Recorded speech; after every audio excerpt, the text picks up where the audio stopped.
Good evening, everyone. I'm Ken McLeod, and tonight a seventh person has been charged for a January murder in Bradenton. Police there say 19-year-old Kobe Brooks surrendered on Friday. Brooks had an outstanding warrant for second-degree murder and robbery. On January 23rd, police say several men entered a home on 10th Avenue West to commit an armed robbery. They fired more than 60 shots. 3 people were hit, and a 23-year-old man died from his wounds 8 days later. The rest of the men who've been arrested range in age from 18 to 24 years old. Police say they are still investigating. A couple has been arrested in the death of their infant daughter 3 weeks ago. The Sarasota County Sheriff's Office says Nicholas and Carissa Alexander are each facing an aggravated assault charge. On May 31st, deputies were called to a home near I-75 and Bee Ridge Road after an unresponsive 8-month-old was taken to the hospital by the little girl's father. Deputies say the baby was in the care of the mother when the child was found face down on couch cushions. The infant had apparently not been checked on between 10:30 a.m. and nearly 5 p.m. An autopsy shows the infant had already been dead for several hours and tested positive for lethal amounts of fentanyl. Both mom and dad are being held in Sarasota County Correctional Facility without bail. Today marks 2 years since the Champlain Tower South partially collapsed in Surfside. 98 people were killed in that collapse, which is considered one of the deadliest building failures in U.S. history. A second remembrance ceremony was held this morning across from the site. Among those who spoke were several first responders who will never forget what they saw. I remember a crucial part of those first 2 days was at the Family Reunification Center, because that's where the struggle began.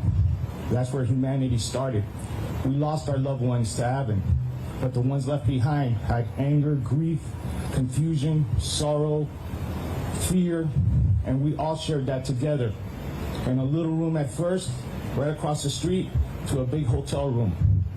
And thank goodness for our victim advocates, our chaplains, all the organizations that came to help us, because it was an insurmountable challenge for all of us. The symbolic lighting of a torch was held at 1:22 this morning, which was when the partial collapse began back in 2021. The 12-story beachfront condominium was demolished 10 days later.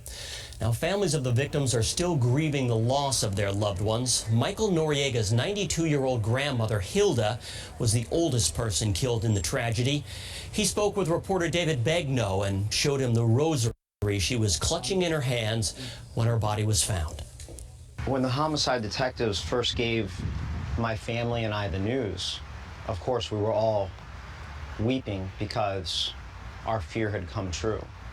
And these rosaries were tangible representations of the legacy that she left behind of love. Federal investigators say construction defects with the pool deck at Champlain Towers likely contributed to the collapse, but the investigation continues. Some are demanding a memorial be placed at the site to honor those lost. A federal judge last year approved a $1.2 billion settlement for survivors and the families of those who did not make it. The defense has rested its case in the trial of the former school resource officer accused of neglecting his duty during the 2018 school shooting in Parkland. Scott Peterson is charged with 11 counts, including 7 of child neglect, for his alleged lack of action to stop the gunman at Marjorie Stoneman Douglas High School. On Friday, a Broward County Sheriff's deputy testified that Peterson remained outside the building, but he also said a lack of communication left many first responders in the dark. After the fact, we learned that, hey, we've got one crime scene, one incident. We have 2 different agencies running 2 different operations that aren't communicating with each other and have 2 different sets of intelligence. It was a total failure on both agencies, to be honest with you. Peterson did not testify. He also faces perjury charges for allegedly lying to investigators about the number of gunshots he heard after arriving at the scene. 17 people were killed and 17 others wounded. Closing arguments in this case are set for Monday morning. The special counsel in the Mar-a-Lago documents case against President Trump is asking for a December trial date. A federal judge had previously put the trial on the court calendar for mid-August. The special counsel has put together a list of 84 witnesses that the president is not allowed to contact about the case. Trump's co-defendant, Walt Nauta, is set to be arraigned next week. Trump has entered a not guilty plea on 37 charges related to the alleged mishandling of classified documents. The December trial date is not final. It could be rescheduled again. The state attorney general has issued another warning about travel scams. Ashley Moody's office delivered 4 tips when it comes to booking your trip.